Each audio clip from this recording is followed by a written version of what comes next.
Yeah. Okay, cool. Hi guys.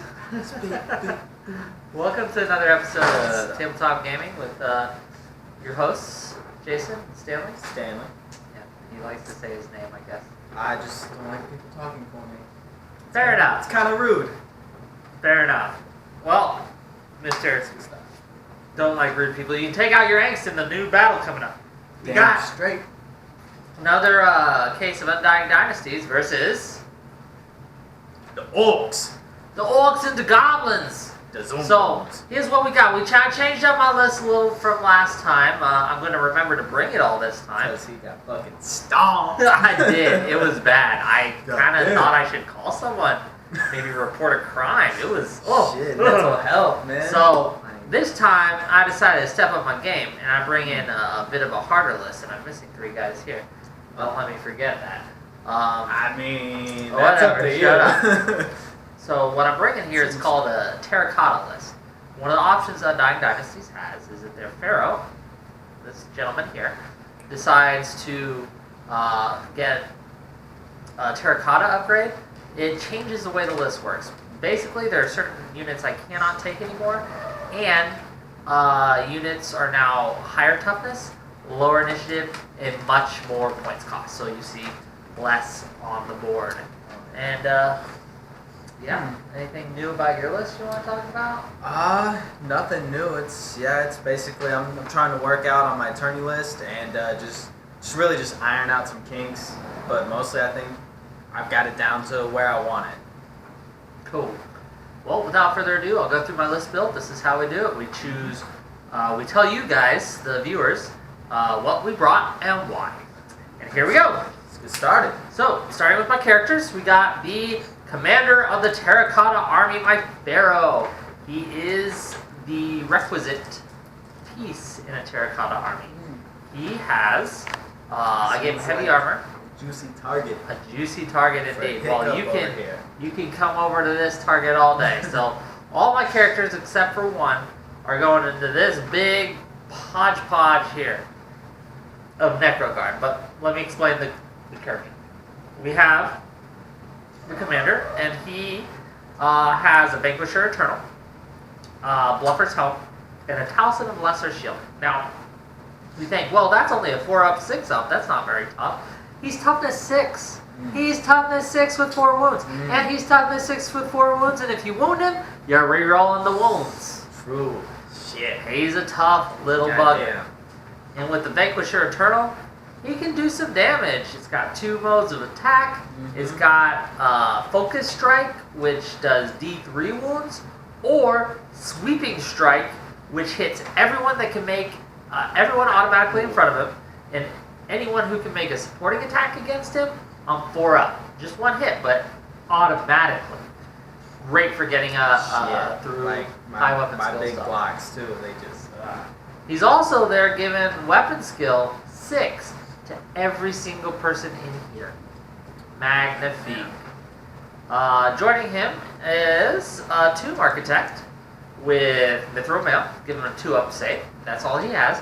Now what this guy is here for is he gives undead constructs within 12 inches of the arm of him. Well, he chooses one of the units of undead constructs. He's going to get a 5-up regen save. And spoiler alert, it's going to be the Necroguard most of the time. Because they're undead constructs in a terracotta list. So they got a 5-up regen save. Your core are constructs? No, these are not core. They're not the core. Necroguards, they're my elite. Okay. But yes, my core are also undead constructs. Really? That's why they're more tough. But let's continue. We have a level 2 Lorelite, Pacha, and he has a Tomb of Arcane Lore. He's going to give some light spells, buff my combat abilities here. And we have a Tomb Harbinger. He's got a Sword of Strength and Armor of Eternities. He gives this unit Hatred on the first round of combat. Oh, He is tough. Fun. Toughness Weapon skill 6. 6. Rerolling. Weapon skill 6, rerolling. God damn. And this, poison attacks, lethal attacks, it's going to be tough. It's going to be tough. Now, the other character, here he is, or she is, I should say, my Death Cult Hierarch, and she is a level 4 Laura of Sands, and she acts as the Army's Hierophant. Block that skeletons here. Now just going real quick through the list itself, we have 2 units of skeletal cavalry archers. Yes, they don't look like skeletal cavalry archers, but we're big into LGBT rights here, and if that wasn't the gender assigned by their birth, it is the assignment that they have now. They identify themselves. Don't judge as them. Skeletal archers. Don't judge them. That's what they are. At least for now, until they change your minds. Yo. It is what it is. Okay? And they're basically until it no longer benefits Yeah, them. exactly. And then we have that's not true. That's his opinion. Does not reflect the opinion of man, everyone. just because I want to go into the other bathroom from time to time. It's nicer in there. What? Can you blame me? They poop in there. Everybody poops. And somehow it smells better. If you say so. So we have a group of skeletal archers. It's just a bunker here. There's 13 of them.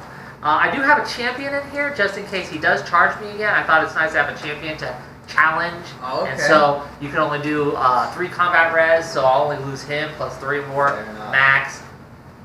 Helpful. A little better. I learned a lesson, let's say. Yeah. Then another big hitter in the group, we have the 6 skeletal chariots. If you remember them. They are not light troops, because they're undead constructs, and they have standard bearer, and most importantly, they are toughness 5.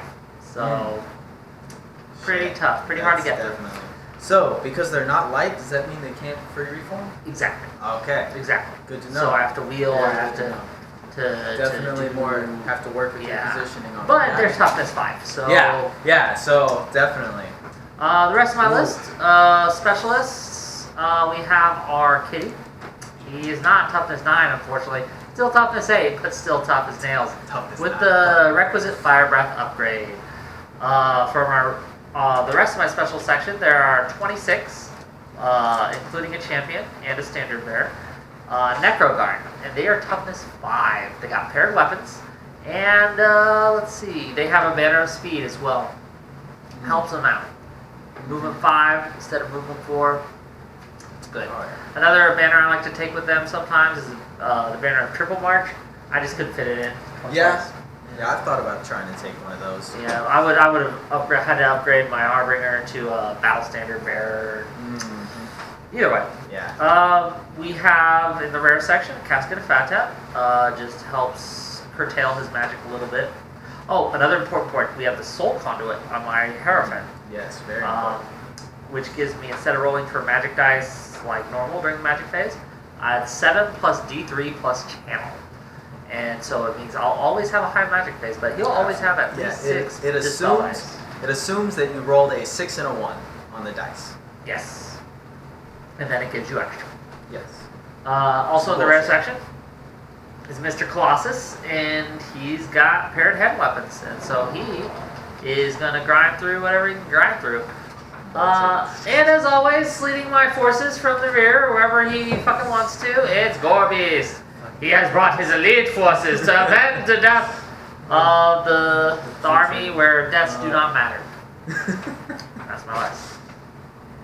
All right, let's get started on the real army this Okay. time. The orcs and goblins, man. So same things before, kind of a big old staple.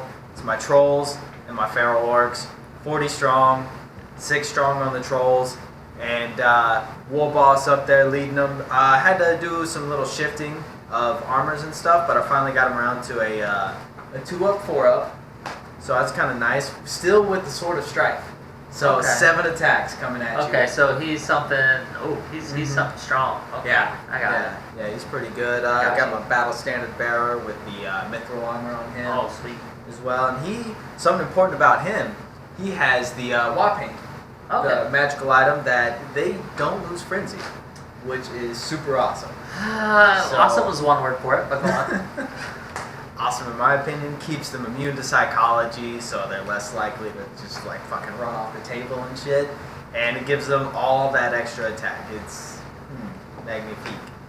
But yeah, we're trying again. War Boss, or not a War Boss, I'm sorry, an Orc Chief on a Wyvern, running around with the Sword of Haste, and just managed to give him a 3-up, 5-up. Still not bad. That's Not bad. really good actually Yeah. for armor, I think. And it'd be nice if you had mounts protection, but dragons don't offer it. But 16-inch march across the tables. Wyvern stone. Oh, excuse me. Different things, okay? Excuse me, Different okay. fantasy beasts. Bitch. All right, so then we got. I really liked this last time I took it. The 3 Goblin Shadow Magic. It's super meta, I think. Fucking just 2 level 1s and a level 2. Just really, bam, Shadow Miasma, take down a weapon skill, ballistic skill here and there, you know, as need be. Really, like, either you're going to get your big spells off or you're going to get a bunch of, like, little piddly ones. And other core, Goblin Raiders, always good for just siege hunting. I mean, maybe not this list, but some of the catapults or something, just really 18 inches around the board, get around, you know, chaff it up. Good anti-chaff in the Boar Boys. They're 3-up armor and lances on them. Just awesome. They're really good at holding their own against other chaff. Big old group of 22 goblins to hold the shamans, just so they have a nice little bunker. And my new favorite in my army, and I can't see taking a list without them, is just the Nasher Dashers. They are just beautiful. Weapon skill 4, strength 5, glass cannons flying around the map, eating up your shit. They're tough. And, they even when they die, they do damage. Yeah, even shit. And catapults did fucking work last game. Holy shit. Normally, I have problems misfiring, but they were on point last game. Yeah, we don't need to know about your bedroom issues. But regardless, the catapults last game, he's right. It just ate through my shit, and it forced me to be a little more aggressive than I like to. But he targeted what he needed to do. He did what he needed to do, and I can't blame him for that. Yeah, man. And a little disappointed with my Nashers, or my Nasher wrecking teams. Last game, finally did get around to painting one. I don't know how well you can see it on this camera, but he's Dr. Roxo look-alike right now. And they unfortunately, they made it there.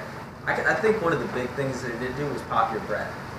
That helps. Well, it was going to die anyway, but that was last game. True. So Okay, but anyways, and Spider, just a good big ol' anvil, definitely soak up some target. well, yeah.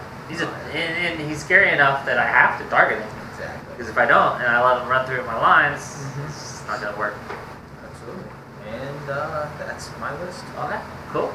Thanks, guys, and hope you enjoyed the battle.